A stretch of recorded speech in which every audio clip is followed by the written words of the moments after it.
Hey everyone, and welcome back to another Youth Fluent discussion. Today we are talking about the issue of junk food advertising and how manipulative it is. Junk food advertising is a huge issue affecting young people's health using the internet as a platform to advertise cheap, tasty, and fast food, which is easily accessible to all, especially young people who are easily influenced by what they see online. Today we are talking to Alex, Anita, and Zoe to get their perspective and their experiences of junk food advertising and how it makes them feel and what they want to see changed about the issue. Welcome, guys. Junk food advertising is a huge issue which is affecting young people all across the country. Internet is a huge platform which advertises cheap, fast, unnutritious food, which is easily accessible to young people, which is causing damage to their health that people don't even know about. Today we are talking to Alex and Anita to get their perspective and their experiences of junk food advertising and how it makes them feel and what they want to see changed about this issue. So, Alex and Anita, how often are you guys exposed to fast food ads? Well, I'll go first. I think mainly for me, I experience a lot of online fast food adverts just because I live in the countryside, so there's not much physical advertising available. Yeah. So all of my exposure to advertising has been online. And I think that mainly comes in the form of, obtruse adverts in front of YouTube videos or, on apps and things. I agree with Alex. I mean, there is so much going on, especially over the internet. It's mostly like advertising, not anywhere else. And I've experienced a lot of it. I'm sure mostly everyone has, but we just got to learn to deal with it. Yeah. I think when you're closer to the city as well, you see it on like bus passes and stuff like that. So yeah, do you guys think fast food manipulates the choices we make? Like, does it affect the foods that you eat, the diet that you have, stuff like that? Yeah, massively. Yeah, absolutely. I think I read a study the other day that was talking about how influential young kids are and how advertising of fast food really impacts, the healthy choices that they make. And especially on apps on your phone, pop-up ads can come up like whenever, and a parent can't really control that at all. So I think it affects everyone massively. And if you think about it, They also use like really bright colours, don't they, which really catches you, doesn't it? So it's not like it's secret or anything. It's really direct. Mm-hmm. Yeah.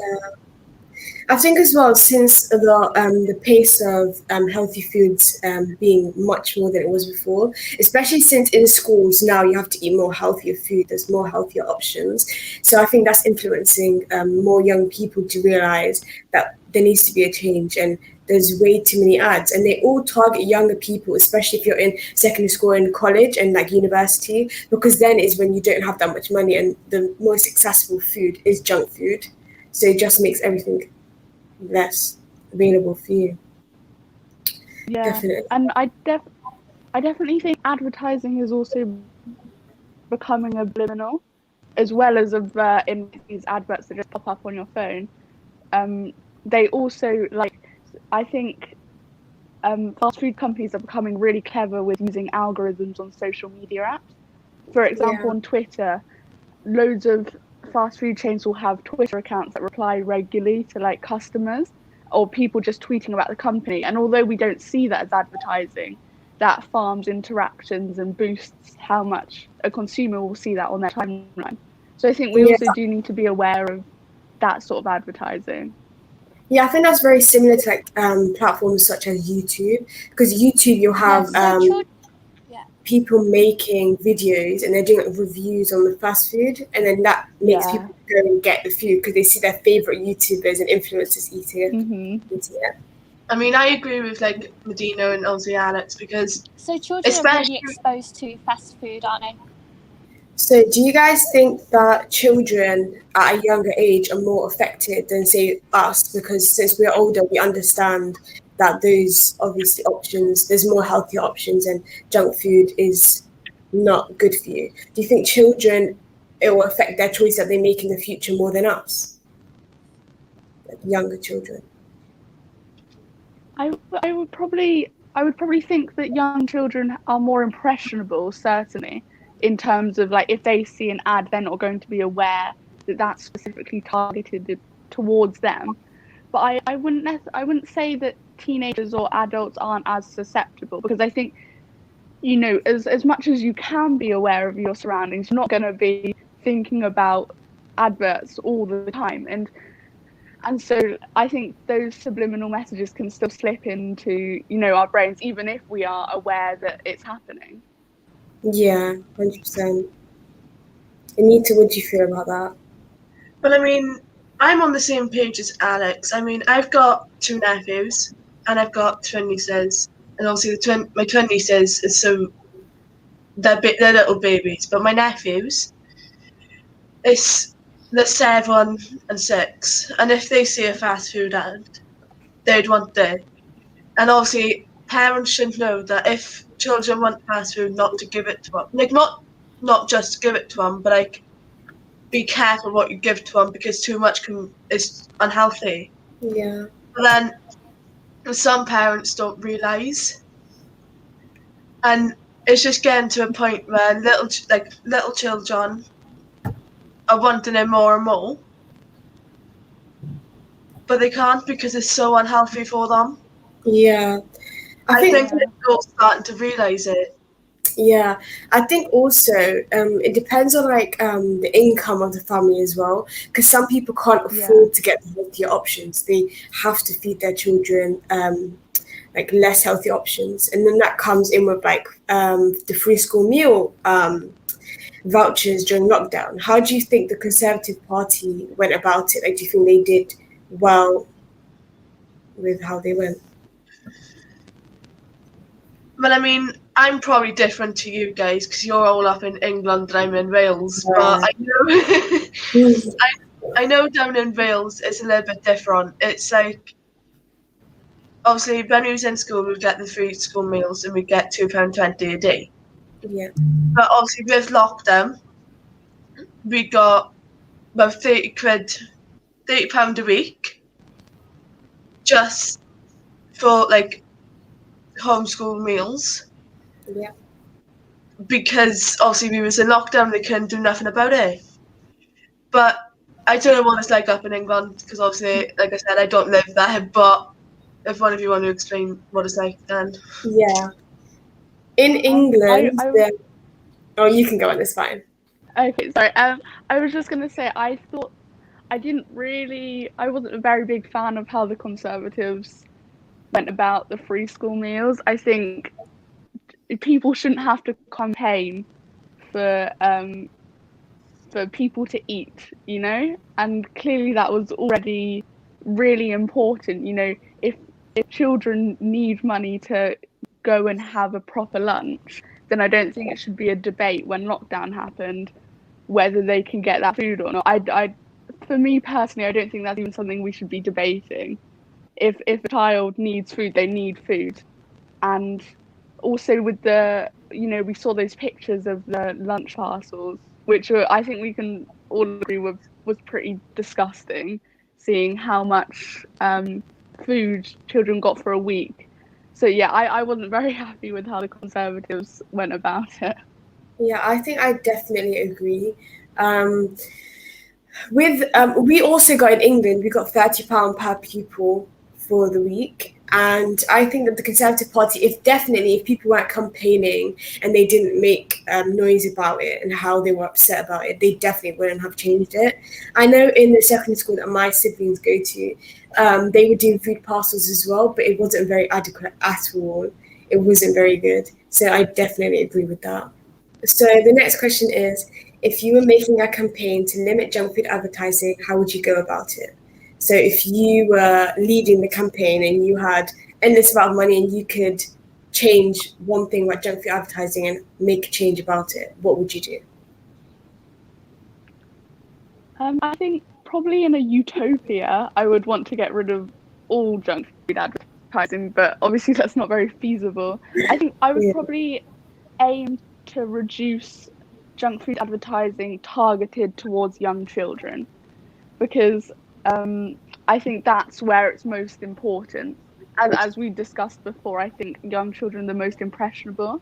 So I think it would be really good to stop junk food advertising that was, you know, bright colours or specifically related to, say, like cartoons or stuff that's obviously aimed towards children, you know, under the age of, say, 10. I think that's the one thing that I would do. Yeah. Anita, what would you do? Well, I agree with Alex, but then If you obviously could tell I was just saying that obviously I agree with you because little children are targeted more than us guys, like teenagers. Little children are more targeted than us. I mean, we've learned how to cope with it. We've grown up, we've learned how to cope with it, but they don't know how to cope with it just yet. So it's a bit like it'll be overwhelming for them. Not just overwhelming for them, it'll be overwhelming for their parents as well. Because if you think of it, if they ask, say now, their mum or their dad, if they can have, like, say now, a McDonald's, and their parents say no, how do you think the little child's going to feel? Like, the little child's going to be feeling so overwhelmed. It's going to be ridiculous. But obviously we've learned how to, like, condone ourselves and how to cope with it all. I mean, if we eat, like, junk food or something, we can just have, like, say now, healthy food, like, the next day after, or, like, healthy food for, like, a snack later on. Yeah. We've learned how to cope with it, but little children haven't, and it's ridiculous. Yeah. Yeah, I I would agree. Yeah. I just, before we move on to the next question, I would also say that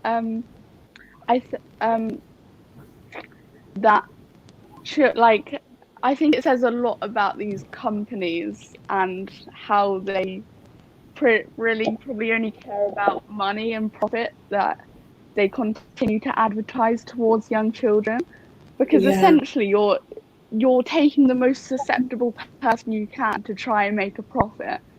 I mean, I don't want to use big words like taking advantage of, but in some cases it really is. Like, when you're a child, you don't have a concept of, you know, what's good and what's bad in terms of food, and, you know, through stuff like this we're trying to help that. But yeah, I do think it reflects on the companies just how much they care about making money rather than caring for children. Yeah, I think as well, as you said before, is to do like the algorithm. So I feel like the government should definitely limit the algorithm available to younger people, because not even like junk food advertising is it's everywhere. Like, I know myself, in the past 2 days I'm getting loads from like Uber Eats companies, just individual brands on like different social media platforms, and when you're scrolling through stuff, and it does get quite overwhelming, because then you just think, oh, I want to eat it, and you need to. So yeah. So since it's the month of Ramadan, we wanted to talk about how during this month, I know a lot of doctors and scientists even encourage intermittent fasting. So that's not just in the month of Ramadan, that Muslims do, and they fast from dawn till dusk, and they don't eat anything, they don't drink anything. But I just wanted to shed light on how many tell us that we need to eat healthy options, we need to have a balanced diet, but most people don't do that. And I think it's the same for a lot of different cases. So say, for example, as a student, you might not eat breakfast, you might leave the house early and stuff like that, and then in school you won't eat the best lunch, and then you don't drink enough water, so it does catch up with you, and in the future there might be a lot of health repercussions because of it. So I just wanted to hear your opinions on that. Sorry, on just like not eating healthily. Yeah, so it's like how it's encouraged to eat like good diets, and balanced diets, and drinking like recommended water. Like, do you guys think that it should be more like especially for children? Do you think they should be encouraged more to eat healthily and have a balanced diet in school? Yeah, absolutely. I think at the moment our curriculum is quite good in terms of, you know, the food plate and teaching children to like eat their 5 a day. Like, I think young children can understand that concept. Where it sort of unravels is the accessibility to that food and how children are going to get that 5 a day. I also think just this maybe slightly out of topic, but I think also I think it's important that we disband myths about what is healthy and what is unhealthy, because I feel like often with online culture as well, so some foods are sort of demonized. Like, we're not saying that you can't eat a McDonald's. We're not saying that's a horrible food. You can have that as part of a healthy, balanced diet. And I think that that's something is really important to include while teaching about foods, because if we start teaching that something is a bad food, it can start really unhealthy relationships with the food that children are eating. Yeah, definitely. I mean, I agree with Alex, but obviously little children, we don't know what goes on like their primary or like nursery, because we're not in there anymore. I mean, I know when I was in primary, they would have like fruit on one table, then like bread on another table, and you would just go and do that. But it's just getting to a point now where the children don't want to eat it because they just don't like it. It's not the fact that they don't like it, it's just they don't like the look of it. Yeah. If they see something else that's showing up to attention, they'll want that instead of like the apple or the orange, or you know what I mean? And it's just getting above a point now where children won't eat in school, and then they'll go home, and then they won't eat until about dinner time. Yeah. Yeah. I think that ties in with free school meals as well, because when some students don't get enough money to be able to eat a proper meal, it's like I know in my school, you get £2.70, and a meal deal is £2.20, but that doesn't include a drink, and you can't afford a drink because it just costs too much. So you're eating food without having the water, and especially with COVID as well, everything's 10 times harder, because I know in a lot of schools they don't have access to water fountains. So in your schools, how's your experience with that? Well, I mean, schools down here, I went back to school just at the end of this week, just gone. And we got told that we couldn't go to none of the water fountains because they're all going to be blocked off, because they just can't keep them open because of COVID. And they were like, just make sure you bring enough drink in for you guys during the day. But what if people can't afford that outside of school, and then when they come into school, they're able to, you know what I mean, like have that water? Yeah. Because that, I know that's what some people do. And I mean, it's ridiculous the way that it's not just the schools, but it's the government as well. That the government has done it this way. Because obviously some school water fountains are open, and then there's like a teacher standing there, and every time someone's using it, they're hand sanitizing it. But I don't get what's the point in every 2 seconds when someone's after using it, sanitizing it, just for another person to use it, and then sanitizing it again. Yeah, okay, they want to know if it's like clean so no one can catch COVID, but it's ridiculous. It's crazy. Yeah. Alex, how do you feel about free school meals in school with COVID? Well, I think on the water note, I actually hadn't even thought about that. Like, this is why I think conversations like this are so good, because you think of so many things that like you just haven't even thought about. And like, I'm thinking about it now, and there are no water fountains open in our school, like none at all. And to me, I don't know why that just hit me, but it was really crazy that obviously I think that's one of the issues that is a bit more open to discussion, just because with the like COVID and everything, it kind of makes sense. And that like, it's one of those things where I don't think it's no one's fault, but it's still wrong, obviously. I would say that I think after COVID, it that sort of stuff will alleviate, hopefully, and it will go back to a slight normality. Yeah.